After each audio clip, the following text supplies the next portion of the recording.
This is a blended learning case study on students' engagement in and perceptions of blended learning in a clinical module in a veterinary degree program by Virginia White. Unless otherwise stated, all information and figures in this case study were adapted from Kelly et al. 2021. So for some context and background, this was done at the University of Glasgow School of Veterinary Medicine in their Bachelor of Veterinary Medicine and Surgery degree program. During the foundational year, which was years 1 and 2, they had intensive lecture studies, and then clinical phase was years 3 through 4, in which they were required to do clinical practice in addition to academic studies to develop clinical and workplace skills. And then they had a 5th and final professional phase in year 5. This was primarily supervised workplace-based experience. So as veterinary practice becomes more specialized, the scope of knowledge expected of veterinary graduates increases despite the training program length staying the same. So needs fulfilled. This professional degree program requires balancing clinical learning opportunities with other academic elements of the curriculum. Professional degree students must fit their academics around other life commitments such as family, work, religion, or medical obligations. The new blended learning degree program structure enables independence, choice, and flexibility, so students can choose when, where, and how they learn course content. It was not yet known when the study was conducted if blended learning methods were perceived as beneficial to student learning in the context of veterinary education. So studies had been done in other areas of medical education, but not yet veterinary education. The University of Glasgow's e-learning strategy 2013 to 2020 included blended learning principles, which encouraged the Bachelor of Veterinary Medical curriculum restructuring. The first implementation began in 2015 to 2016 school year. The third year was considered as one course. There were 6 4-week-long modules and 1 2-week-long module. So as part of the third year clinical phase, there was a new 4-week blended learning module incorporated, and that had 4 clinical farm animal disciplines. Compared with other modules in the clinical phase, this new blended learning module extended and formalized the use of blended learning approaches. The structure of the module was organized through Moodle and the Virtual Learning Environment, or VLE. This was primarily face-to-face and technology-enhanced learning activities. Some technology-enhanced activities were hosted on another virtual learning environment platform called Mahara and linked to the virtual learning environment. Technology-enhanced learning resources were designed to complement the face-to-face sessions. So for example, online clinical exam videos provided before a clinical exam class helped to prepare students to already know to some extent how to perform those clinical exams before they got to practice doing the hands-on clinical exams. All technology-enhanced learning resources were designed in consultation with other members of the Farm Animal Clinical Sciences Division.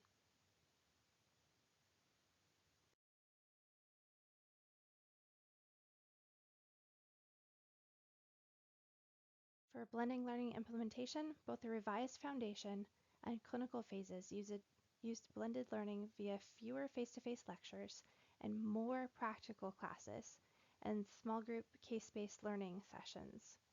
Case-based learning sessions involve facilitated face-to-face discussions and were complemented by online activities. Students could access the online resources on Moodle round the clock from day 1 of the module. Students were guided through the module by being given access on the virtual learning environment to different activities each of the 4 weeks. So this picture here is an example of a video walkthrough of a cow clinical exam for students to watch before they had their face-to-face practical class.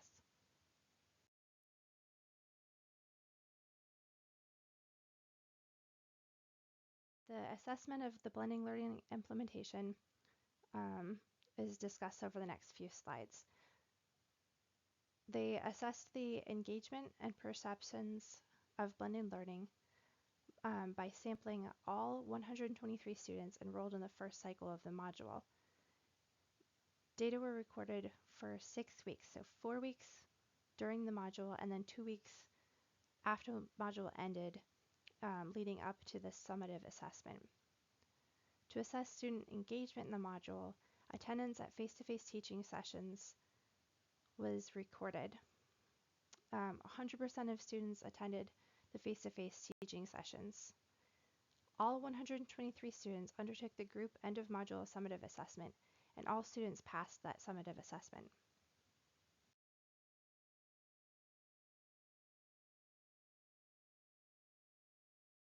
To evaluate the access and use of the online activities for the module, log data were accessed for each online activity within the module through the virtual learning environment and exported as CSV files for further analysis. Each student access event was defined as a student either starting or downloading the online resource. The proportion of students accessing each type of online resource was recorded over the duration of the module and for 2 weeks afterwards.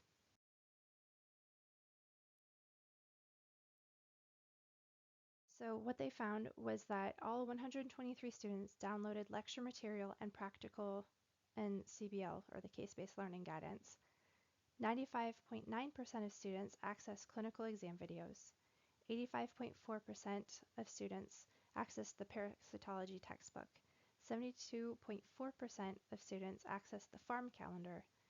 69.9% of students accessed the pharmaceutical case-based learning online.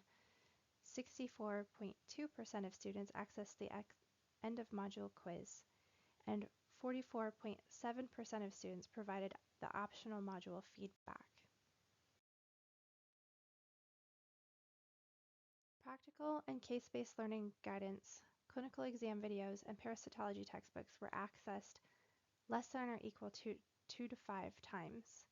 Lectures were accessed 6 to 10 times. End of module quiz was accessed 21 to 50 times, and the frequency of access to the pharmaceutical case-based learning online varied a lot more between the students than the other online resources did. Lecture material was usually accessed between 7 a.m. and 1 p.m. Other resources were typically accessed in the afternoon and the evening, between 1 to 6 p.m. and 6 p.m. to midnight.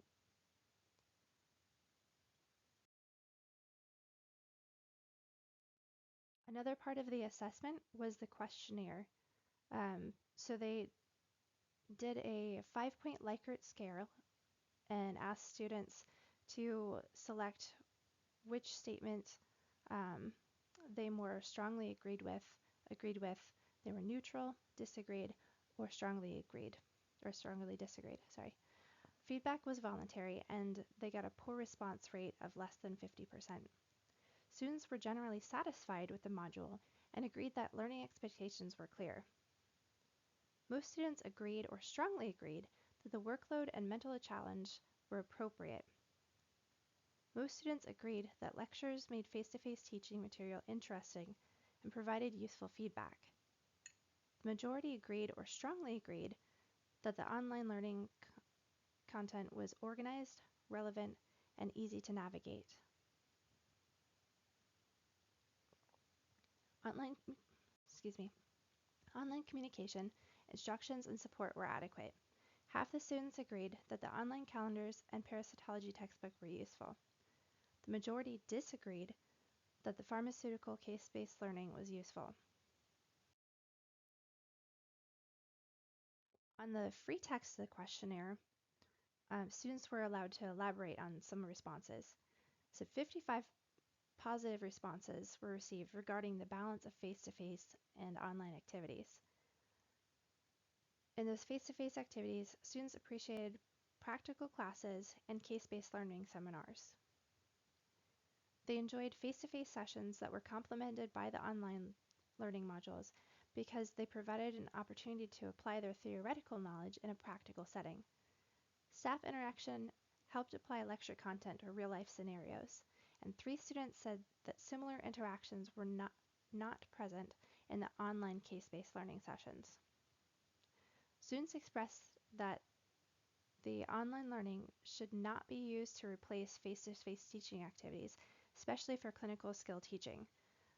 This was because physical aspects of activities could not be mimicked online.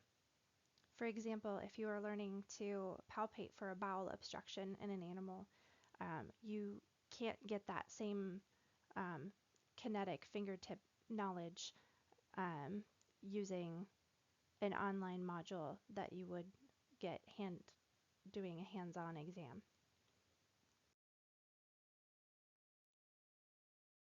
For free text responses regarding the module organization, most negative organization comments related to module factors that affected the students' management of their own learning time. For example, 12 of 23 students reported frustration over wasted time searching for content that was not hosted on the veterinary learning environment, the virtual learning environment.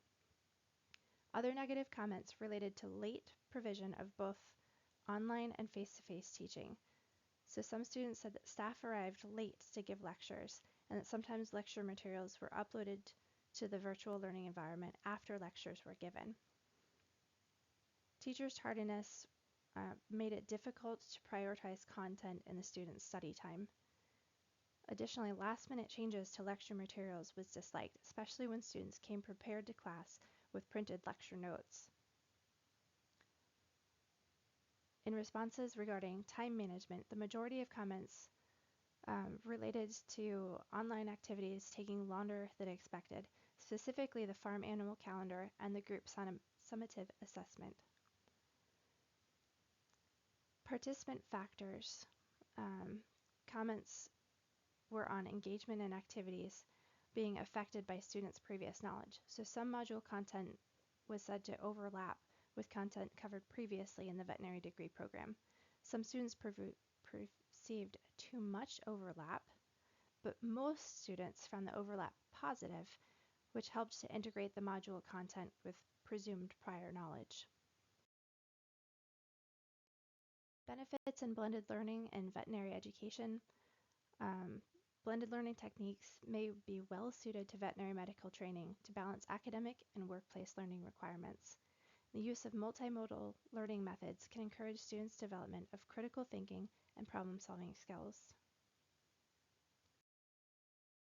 Some challenges and limitations of these studies are as follows.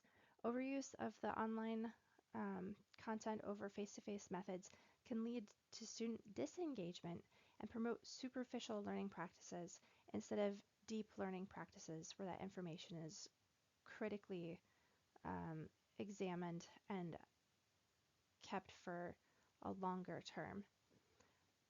Relatively small number of students was studied for only a snapshot in time during just a single course.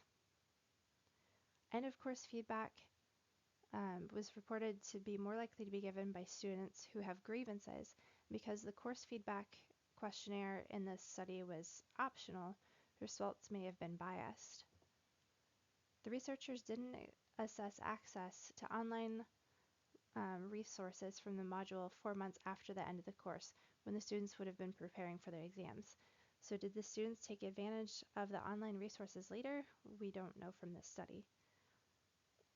The researchers couldn't investigate the nature of students' interaction with the online learning activities, so things like the depth of engagement, because of limitations in the data provided by the learning environment software.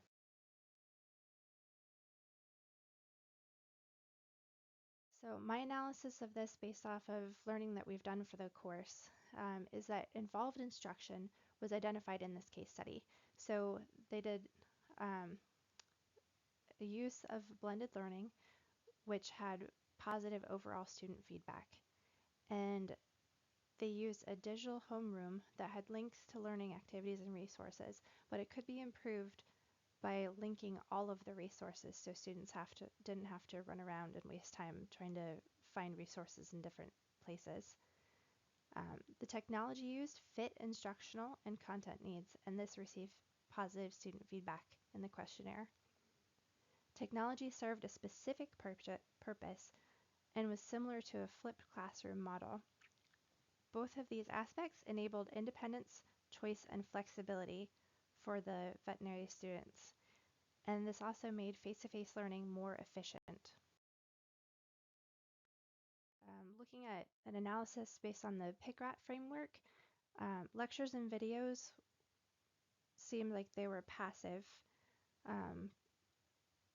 The case-based learning activities and quizzes with immediate feedback were interactive. No creative activities were described.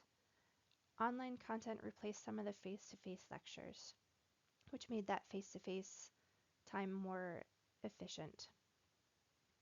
And then nothing was specified or described for amplifying or transforming technology. Lessons that I learned in this case study were that a thoughtful blended learning approach can be effective in training the next generation of veterinarians. Face-to-face teaching was preferred by students for practical activities. The virtual learning environment was effective for module organization and enabling flexible access to learning resources. The combination of visual resources and practical activities allowed by blending learning was particularly appreciated by students for learning clinical skills. Prior experiences with online learning can influence future engagement with it, so this may impact future participation in annual required veterinary continuing education, which is increasingly offered online. You want to encourage lifelong learning that embraces online learning. We need further research on improving teachers' ability to estimate and allocate sufficient independent study time for students. These are the references that I used in this presentation. Thank you for your time, and I appreciate your feedback.